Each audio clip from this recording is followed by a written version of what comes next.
This is great for our San Antonio Spurs. Not so good for their opponents.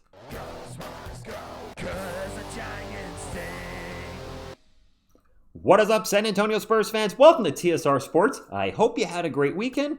And I was playing around on Basketball Reference over the weekend, digging in some stats, and we've been talking about Stefon Castle's improvement lately with his three-point shooting. But I also found some other stats that I think you might like. I'm just going to share it all in this video today. So let's talk about Dylan Harper first. Here's what I found. His three-point shooting.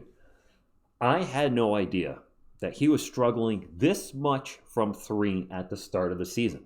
However, you look at his trajectory, he has improved every month. Now, it should be noted he only played 4 games in November, but he's improving every month. And listen, I'm not naive. He's not going to maintain 60% for all of March, but he's probably going to finish at a pretty high clip and certainly improve on his 27% from February.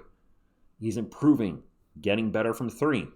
Good for the Spurs, not good for everybody else. As we move on to Stefon Castle, who people have been talking about this a lot, and rightfully so. First off, oh man, I did not realize just how poor his three-point shooting was in November. 17%, below 20% is just bad. Below 30% is bad, but under 20% is next level bad. However, he has improved, like Dylan Harper, every month. 29, 32, 35, and now this month, 42%. It seems like he's turned a corner in 2026. He's actually 40% from 3 since the All-Star break. That's a 13-game stretch at the time of this video. 18 of 45. It's not a small sample size. And what I'm trying to get at here, and the whole point of this video is, this is really scary. But not for us. Not for our team. Maybe even unfair, some people might say, for the opposition. But both players right now have shown us they can beat you in the paint. Now they're showing the opposing teams they can beat you from 3, 2, and on a consistent basis. And if this trend continues where they're shooting north of 35%, north of 40%, that is going to help the floor spacing so much. Because that's one thing as Spurs fans, when we watch games, when we see teams collapse on Wemby, and he's double-teamed, triple-teamed, the whole team. That pretty much has happened, by the way. I don't remember which game it was, but Jeremy Sohan and Carter Bryant were on the court at the same time. They were both out in three-point land, and pretty much the entire defensive team collapsed on Wemby because they just left those two knuckleheads open, and there was enough space between the other players. It was like Champagne and Vassell, whoever, where they could pretty much quintuple team Wemby. Those days are going to be over if these guys keep nailing their threes like this. And this will help make the Spurs offense one of the most dangerous, if not the most dangerous offense in the NBA. Having multiple players, Wemby, Fox, Vassell, who have shown they can be 3-level scorers, and now Castle and Harper joining that mix of players that can pretty much score from almost anywhere. This, Spurs fans, is our dream. We have talked about it numerous times on this channel. What if Dylan Harper and Stefon Castle can get their three-point percentage up to the league average and then exceed it? And we're seeing that play out right now in real time. And that is literally an opposing team's worst nightmare. Castle, I know you guys are going to say, TSR, he's got to work on the turnovers. He does, but he has been. Even with his 6 turnovers in the last game, he's averaging about 2.5 for the month. His turnovers are down. He's showing the ability to get in the paint and draw fouls.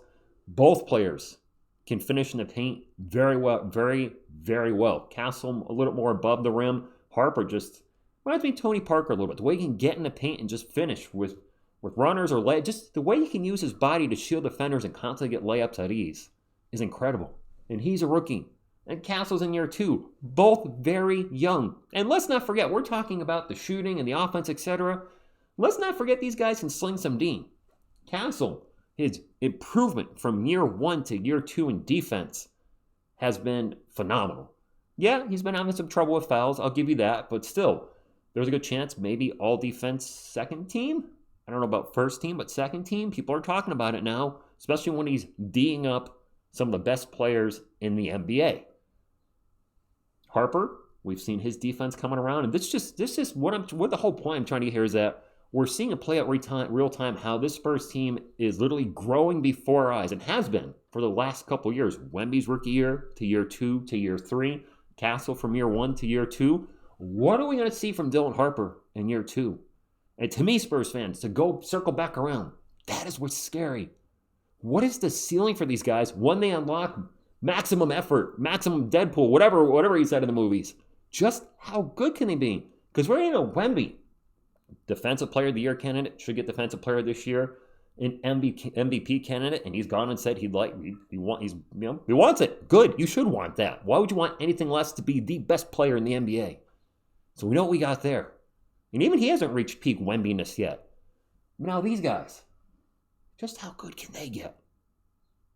Castle becomes a all-NBA defensive first team and a consistent 18-7 in limits of turnovers type of guy. And Harper right there with him. We are set so well for the next 10 years. Really my only concern, to be honest with you, is the salary cap. You got Fox's huge contract. How's he playing to it? Is he part of the long-term plans for the Spurs? Is Brian Wright and company, they looking at Fox thinking, this is our point guard in the next, 7-8 years? Do they see a contract renewal for him? Did they try to move on from him in a couple years? If these guys be the guys we think they can be, because Spurs fans, at some point, Dylan Harper is not going to be coming off the bench anymore. He's just not going to be able to.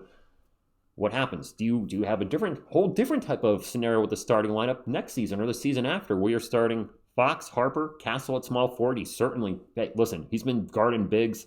Alperen Şengün, Kevin Durant, other big guys, so I certainly think he can play small forward. And then you have 3, not 1, not 2, but 3 ball handlers in the starting lineup. Good luck defending that if these guys develop the way we think they can. And I don't want to say I know they can and it will happen, but it is looking really freaking good right now. Good times for our San Antonio Spurs. Actually, you might even have to change the name of these guys. If their three-point shooting continues to develop, they were the Slash Brothers at the start of the season, and they're splashing right now. The Slash and Splash Brothers? Slash and Splash sounds a little better than Splash and Slash and Splash Brothers? I don't know. I'm throwing it out there. Drop a comment below in regards to these guys with their development, with Castle's huge development from year 1, year 2, with what's likely going to be a big jump for Harper from year 1 to 2. It's good times. I'm very curious on your thoughts. How excited are you? And let's talk about the other thing going on. The Clippers tonight. I will be live at 10 p.m.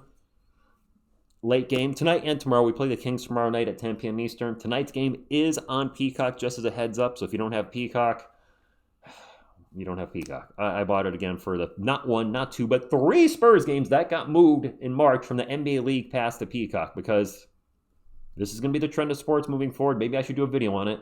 But we're going to see, especially as the Spurs get more popular, for those of you that are league passers like myself, or maybe you usually watch the Spurs on your local channel, and whatever channel, you're going to see Spurs games get pulled off, whatever you were planning to watch it on, and likely have already paid for, and you're going to put it on an app you have to pay more for to watch that game.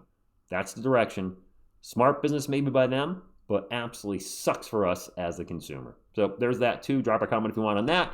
I'll see you guys tonight for the 10 p.m. game. I think number 2 is out. Kawhi Leonard, ankle injury. Did I see that? Sprained ankle, so he might not be playing. I don't know. Let me know on that too. Hit the thumbs up, enjoy the video, and like, support the channel, subscribe to be a part of our awesome Spurs community. I thank you, and as always, go Splash Go. Go Slash Go? Nah, go Spurs Go.